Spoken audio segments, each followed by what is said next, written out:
우리가 예수님을 믿으면 우리의 수많은 죄들을 용서받고 하나님의 자녀가 되어서 천국을 갑니다. 결국에는 믿음의 문제인데, 이 믿음은 또 한편으로 우리 힘으로 또 우리의 선택으로 가질 수 있는 것이 아니라 하나님께서 선물로 주셔야 가질 수 있는 전적인 하나님의 은혜입니다. 그러니까 믿음을 갖는 것도 하나님의 은혜이고, 또 이 믿음을 통해 구원을 받고 천국에 가는 것도 하나님의 은혜입니다.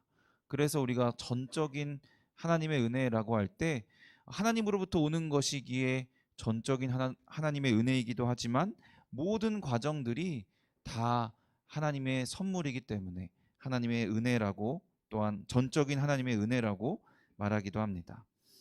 믿음은 본질적으로 이처럼 하나님이 주신 선물이기 때문에 믿음으로 구원받은 하나님의 자녀는 반드시 천국에 가게 돼 있어요. 왜냐하면 하나님은 실수하지 않으시는 하나님이시기 때문에 하나님이 믿음을 준 그 자녀는 반드시 천국에 갑니다. 이처럼 하나님께서 택하신 백성을 끝까지 책임지시고 또 반드시 천국에 들어가게 인도하신다는 것을 신학적인 용어로 하면 하나님의 견인이라고 표현을 해요. 하나님으로부터 선택받은 성도가 절대로 그 하나님의 은혜로부터 떨어질 수가 없고 구원을 상실할 수가 없다. 구원을 약속받았는데 그 약속받은 구원이 취소될 수가 없다라는 그런 교리입니다. 그런데 오늘 본문을 보면요, 뭐라고 말하죠? 믿음에 관하여는 파선하였느니라. 믿음의 파선에 대해서 말씀하고 있는 거예요. 파선이 뭔지 알죠? 배가 항해를 하다가 풍파나 암초를 만나서 그 장애물에 부딪혀서 파괴되는, 배가 완전히 박살이 나게 되는 그런 일을 파선이라고 해요. 믿음은 하나님이 주신 선물이고, 그래서 믿음으로 구원받은 성도는 절대로 그 구원이 취소될 수가 없는데, 오늘 본문에서는 그 믿음에 대해서도 장애물에 부딪혀서 파괴될 수 있다. 우리의 믿음이 박살이 날 수 있다라고 말씀하는 겁니다. 그리고 이어지는 20절 말씀에서는요, 구체적인 이름까지 언급을 하면서 믿음에도 파선이 있을 수 있음을 말씀하고 있어요. 후메네오와 알렉산더라는 사람이 있는데, 얼마나 망가졌는지 사도 바울이 그 사람들을 사탄에게 내줬다라고 표현할 정도로 파선한 사람들, 실패한 사람들이었습니다. 이들을 그 학자들이 잘 살펴보니까 단순히 교회 성도들을 말하는 게 아니라 목회를 하고 있는 이 디모데전서의 수신자 디모데처럼 어느 지역에서 한 교회를, 그 지역의 교회를 목회를 했던 사람으로 보인다라고 분석을 했어요. 그런데 그랬던 사람들이, 교회를 이끌어가는 목회를 감당했던 그 사람들이 신성을 모독하는, 20절을 보면 하나님의 이름을 욕되게 할 정도로 그런 파선한 사람들이 되었다는 겁니다. 분명히 믿음으로 구원을 받은 자는 이 구원을 상실할 수가 없는데, 왜 도대체 믿음에서 파선한 사람들이 생기게 되는 걸까요? 여기에는 두 가지 의미를 생각해 볼 수 있어요. 한 가지 의미는 가짜 믿음도 있다라는 의미가 있습니다. 하나님이 주신 믿음으로, 하나님이 주신 그 은혜로 받은 믿음은 절대로 실수와 실패가 없고 반드시 구원을 받게 돼 있지만, 자신이 믿음을 받았다고 생각을 하는데, 믿음이 있다고 생각을 하는데, 사실은 그 믿음이 하나님이 주신 진짜 믿음이 아니라 내 의지로 만들어낸 가짜 믿음일 수도 있다는 거예요. 믿음 생활을 하고 있는 우리들에게 참 두려운 의미인 것 같습니다. 내 믿음이 가짜면 어떡하지? 하는 불안감이 여러분들 신앙생활 하는 가운데 아마 한두 번쯤은 분명히 있을 겁니다. 사실 믿음이 가짜인지 진짜인지는 누구만 알까요? 하나님만 아시죠. 왜냐하면 믿음이 하나님이 주시는 거니까. 구원의 문제에 있어서는 사람이 알 수가 없어요. 우리 옆에 있는 사람이 아무리 좋아 보인다 해도, 아무리 믿음이 좋고 교회 열심히 다니고 봉사 열심히 하고 훌륭해 보여도 무조건 구원받은 사람이라고 사람이 판단할 수가 없어요. 또한 아무리 나쁜 사람이라도 저 사람은 어떻게 교회를 다니지? 교회 다니는데 왜 저 모양이지라고 보이는 사람이 있을지라도 아무도 저 사람은 무조건 구원 못 받아라고 함부로 사람이 판단할 수가 없어요. 그럼 계속해서 내 믿음이 가짜인지 진짜인지 나도 모르는 상태로 계속 불안하게 살아야 되는가? 내가 고민하고 내가 판단하려고 하면 그렇게 살아갈 수밖에 없어요. 가짜인지 진짜인지 누구만 아신다고요? 하나님만 아시기에 하나님께 여쭤보고 하나님께 확인을 받으면 우리는 두려움에서 벗어나 믿음의 확신을 가질 수 있습니다. 내가 확신하는 것이 아니라 하나님이 네가 진짜라고, 네가 진짜 하나님의 자녀라고 확인을 해주시면 우리가 그때부터 확신을 갖고 두려워하지 않을 수 있어요. 내가 믿음을 과연 가졌는가, 내 믿음이 진짜 믿음인가를 판단하고 생각해 보려면 나에게 집중하는 것이 아니라 내 믿음이 진짜 믿음인가? 내 믿음이 어떻지? 나에게 집중하는 것이 아니라 하나님께 집중을 해야 돼요. 하나님이 나에게 믿음을 주셨는가? 하나님께 집중을 해야지 우리가 그 답을 찾을 수 있습니다.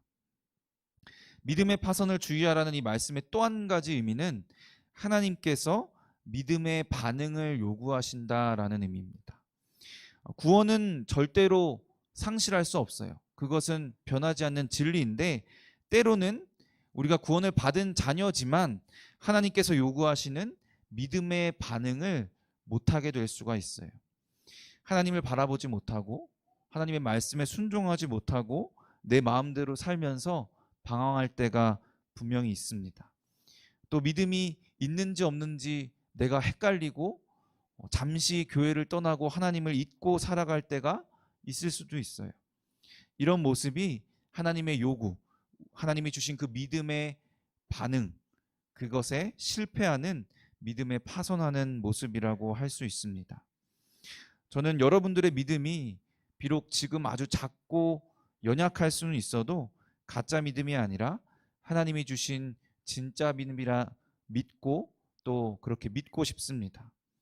그러나 우리의 신앙생활에도 우리가 진짜 믿음, 하나님이 주신 그 믿음을 갖고 있다 하더라도 우리가 믿음에 파손하는 경우가 있다는 것을 기억해야 됩니다. 물론 그 문제가 구원을 상실하는 그런 문제는 아니지만 하나님이 요구하시는 그 믿음의 반응에 실패하는 모습입니다. 항해하는 중에 배가 풍파나 암초와 같은 어려움을 만날 수 있는 것처럼 우리의 신앙생활 가운데서도 여러 가지 다양한 어려움이 있을 수도 있고 또 그 어려움에 심지어 부딪혀서 파괴될 수도 있다는 것을 우리가 기억해야 해요. 그래서 사도 바울은 자신의 영적 아들 디모데에게 그 믿음에 있어서 파손하지 않기 위해서 어떻게 해야 하는지를 알려주고 있는 거예요. 사도 바울이 디모데의 믿음이 가짜라고 생각해서 파손하지 말라고 했을까요? 저는 그렇게 생각하지 않아요. 사도 바울은 자신의 영적 아들이었던 디모데가 믿음의 요구에 믿음의 반응에 합당하기 뭐라는 거야? 믿음의 갑자기 꼬였네요. 믿음에 대한 반응을 합당하게 하지 못하는 경우가 있을 수 있음을 염려하고 그러지 말라고 가르치고 있는 겁니다. 그러면 우리가 파손하지 않기 위해서는 어떻게 해야 할까요? 첫 번째로 배운 말씀을 따라야 합니다. 사도 바울은 본문에서 전에 너를 지도한 예언을 따라라고 말을 시작합니다. 파손하지 않기 위해서는 먼저 뭘 따라야 되냐면 배운 말씀을 기억하라는 거예요. 일단 배운 말씀을 따르려면 배운 말씀이 있어야겠죠. 그래서 우리는 열심히 배워야 하고 또 저같이 말씀을 가르치는 역할인 목사가 있는 거예요. 여러분 설교를 되게 재미없게 해도 여러분들이 열심히 들어야 하는 이유가 말씀을 배워야 되기 때문이에요. 말씀을 배워야 여러분들이 위험에 처했을 때 파손하지 않을 수 있도록 말씀을 붙잡을 수가 있습니다. 말씀을 배워서 그 배운 말씀이 있어야지만 그 말씀을 따라가고 파손하지 않을 수가 있어요. 제가 막 그렇게 유쾌하고 재밌는 사람은 아닌데요. 솔직히 이것보단 더 재밌게 할 수 있거든요. 근데 왜 그렇게 여러분들이 졸아도 재미없게 말씀을 가르쳐야 하냐면 그만큼 말씀이 중요하기 때문이에요. 제가 여러분 재밌게 즐겁게 놀고 웃고 끝내면 그 시간 재밌을 수 있지만 여러분들에게 말씀이 없게 되는 거예요. 그러면 여러분들이 배운 말씀이 없으면 파손하기 너무나 쉽게 됩니다. 이 말씀이 여러분들을 살리는 진짜 영혼의 양식이고, 이 말씀이 여러분들을 인도하고 파손하지 않을 수 있도록 하는 하나님의 방법이기 때문에 우리가 이렇게 지루하고 따분할지라도 함께 말씀을 나누고 있는 거예요. 이 말씀이 어떤 역할을 하냐면요, 신앙생활을 항해로 비유하면 방향을 조정하는 키, 배에 키가 있잖아요.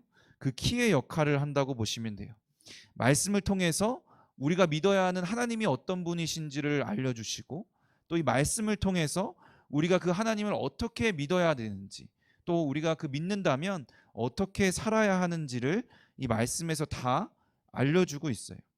그래서 이 말씀을 따르지 않으면 우리가 신앙생활이라는 그 항해 가운데 암초를 너무나 쉽게 만나게 되고, 또 풍파를 너무 쉽게 만나게 되고, 또 때로는 길을 잃게 돼서 방황하고 파손할 위험이 크게 되는 겁니다.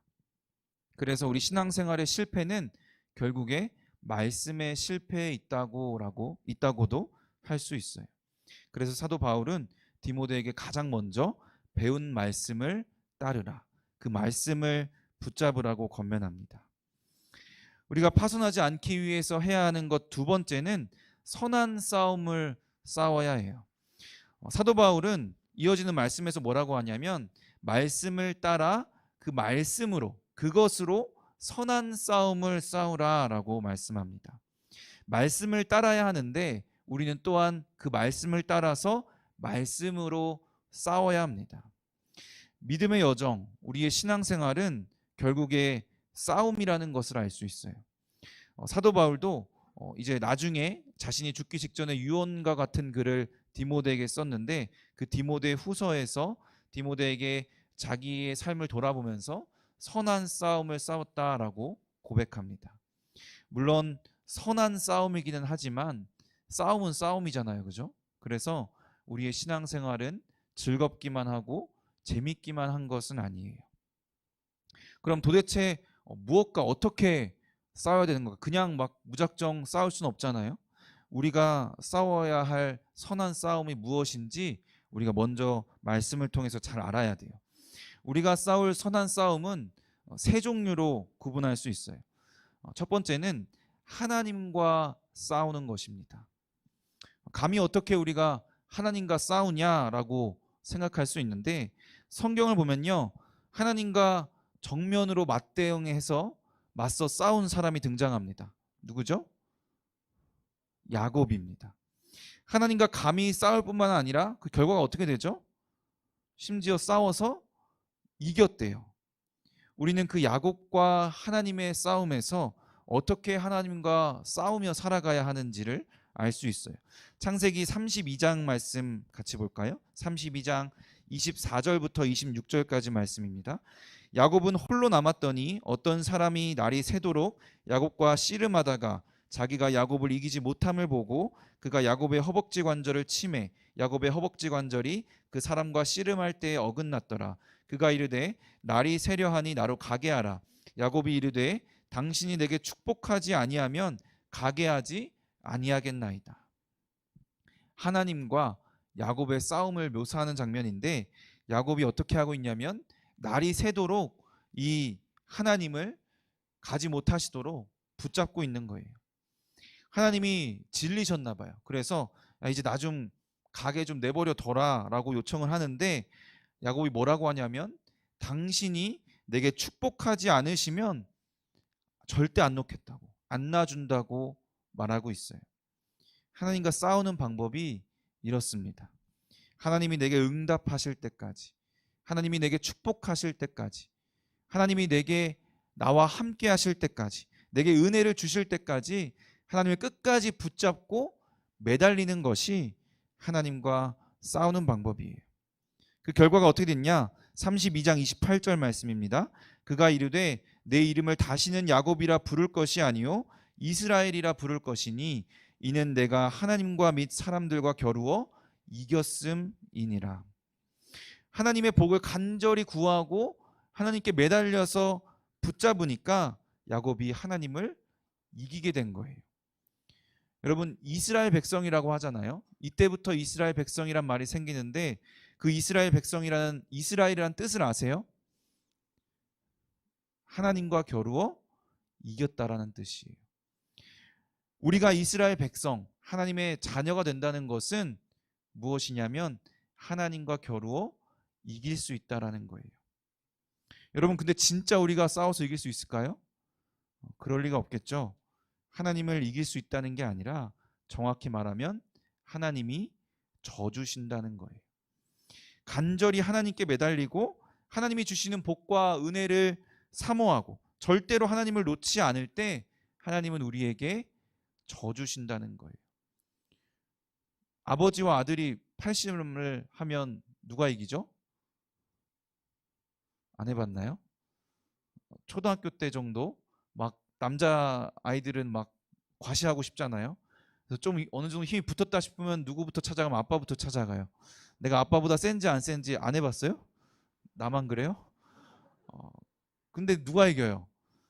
아들이 이기거든요. 근데 아빠가 그렇게 약한 걸까요?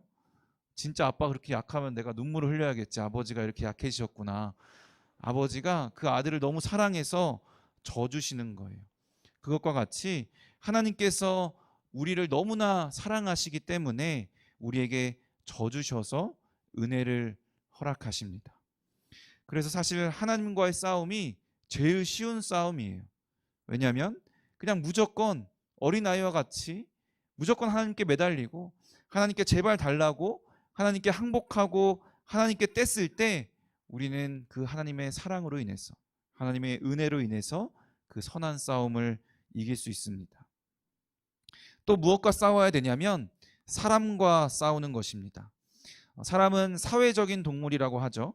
사람은 사람과 관계를 맺고 사회적으로 살아갈 수밖에 없는 존재입니다. 왜냐하면 하나님께서 그렇게 창조하셨기 때문에 그래요. 그런데 하나님께서는 사람을 또 다양한 모양으로 만드셨어요. 살다 보면 사람이 참 다르다. 별의별 사람이 다 있다라는 생각을 하게 됩니다. 더 안타까운 거는 사람이 다 다른데 다 내 마음에 들고 나와 잘 맞으면 좋겠는데 내 마음에 맞고 내 마음에 드는 사람보다 나와 잘 안 맞고 내 마음에 들지 않는 사람이 훨씬 더 많다는 겁니다. 그래서 우리는 그 사람들 관계 속에서 사람들과 싸우며 살아갈 수밖에 없어요. 늘 갈등이 있고 늘 어려움이 있습니다. 여러분, 직장 생활이나 학교 생활하면 가장 스트레스 받는 게 뭐예요? 안 그런가요? 갈등이 없나요? 관계가 제일 힘들어요. 직장을 선택할 때도 관계가 굉장히 중요해요. 학교 생활할 때도 관계가 어려우면 학교 가기 싫어져요. 수업이 너무 지루하고 재미없어서 가기 싫은 게 아니라 친구와 문제가 있을 때 학교 가기 싫은 경험 여러분들 다 해봤을 거예요. 그만큼 우리에게 관계가 중요하고 또 관계 속에서 많은 갈등이 있습니다. 그렇다면 우리는 어떻게 싸워야 될까? 어떻게 사람과 선한 싸움을 싸울까? 진짜 싸우라는 게 아니라 선한 싸움을 싸워야 되는데 어떻게 해야 될까? 하나님과의 싸움에서는 무조건 항복하고 매달리면 됐죠. 근데 우리가 사람과의 관계에서 무조건 항복하고 매달리면 될까요?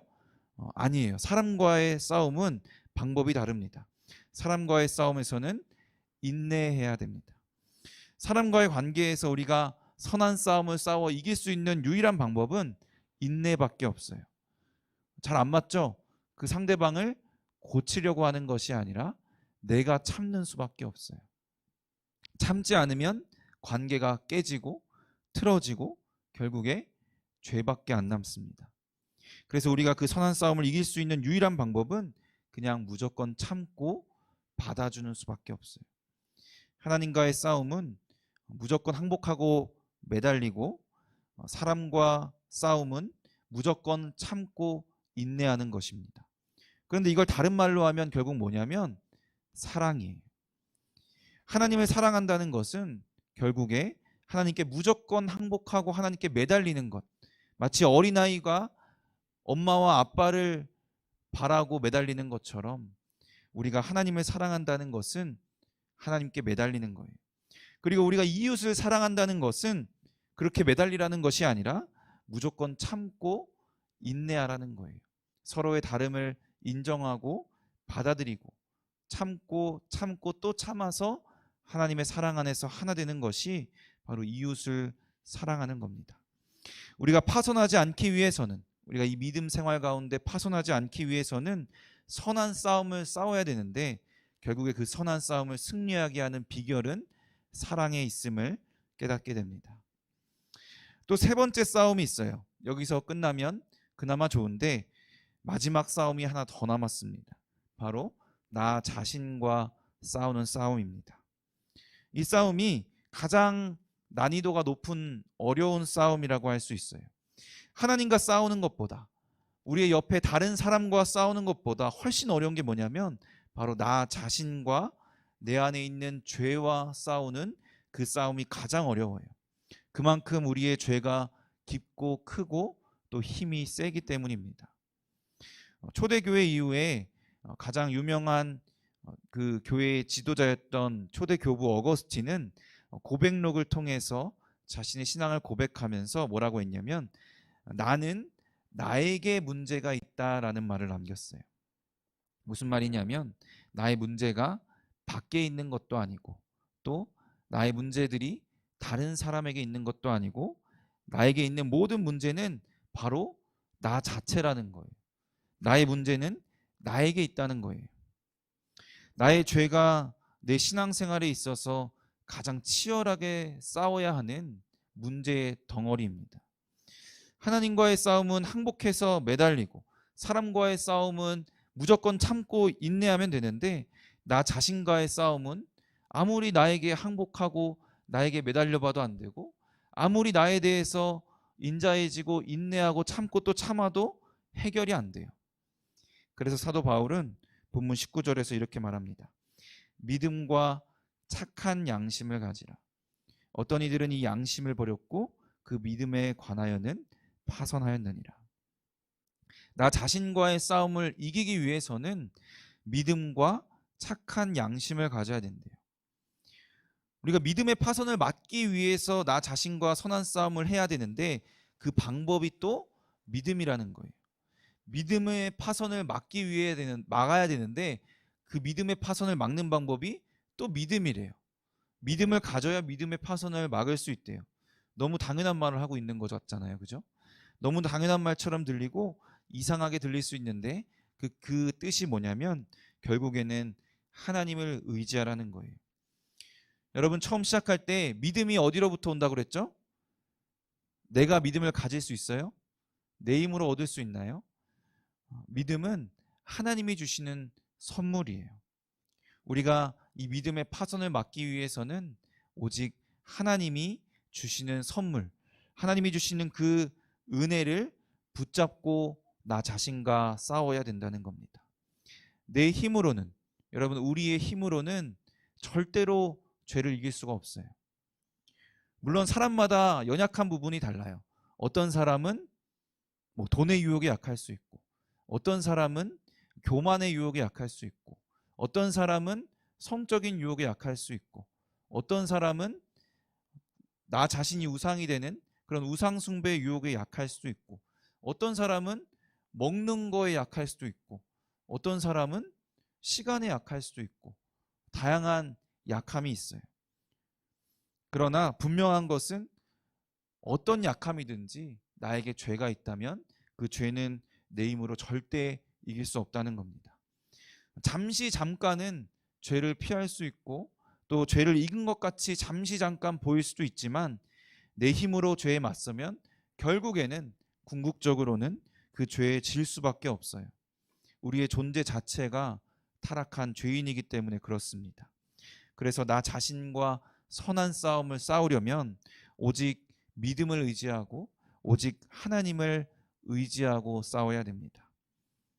여기서 그치는 것이 아니라 착한 양심을 가지라고 하는데, 이는 무엇을 말하고 있는 거냐면 막 신령한 영적 생활들만 말하는 것이 아니라 우리의 실제 삶 가운데 있어야 하는 도덕과 윤리에 대해서 말하고 있는 거예요.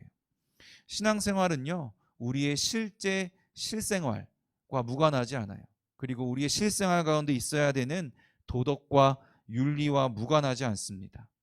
여러분, 오늘날 교회가 또 그리스도인들이 왜 그렇게 세상의 비판과 비난을 받을까요? 왜 그렇게 미움을 받을까요?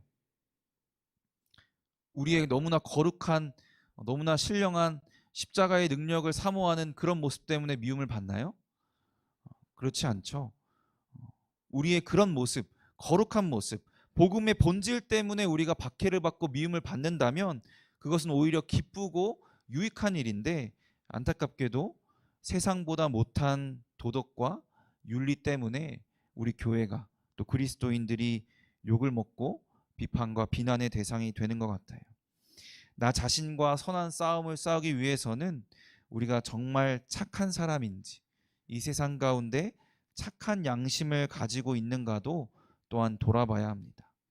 사랑하는 청년 여러분, 우리는 하나님께서 주신 믿음으로, 그 은혜와 선물로 절대 취소될 수 없는 구원을 받은 하나님의 자녀들입니다.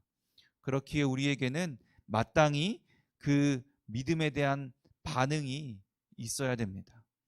우리의 죄 때문에 우리는 언제든지 그 믿음의 반응을 제대로 하지 못하는 믿음의 파선을 경험할 수 있다는 것을 기억하고 오늘 이 사도 바울의 가르침을 꼭 붙들어야 됩니다.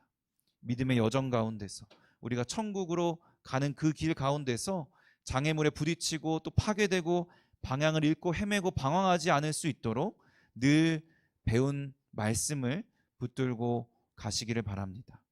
그리고 늘 그 길 가운데 선한 싸움을 싸워가기를 바랍니다. 하나님께, 오직 하나님께 간절히 매달려서 하나님이 주시는 은혜를 구하면서 하나님과의 선한 싸움을 이기고, 늘 사람들과의 관계 속에서 참고 또 참고 인내하여서 이웃을 사랑하여서 사람과의 선한 싸움을 이기고, 또 믿음과 착한 양심으로 나 자신과의 선한 싸움을 이기는 저 여러분 되기를 주님의 이름으로 축원합니다.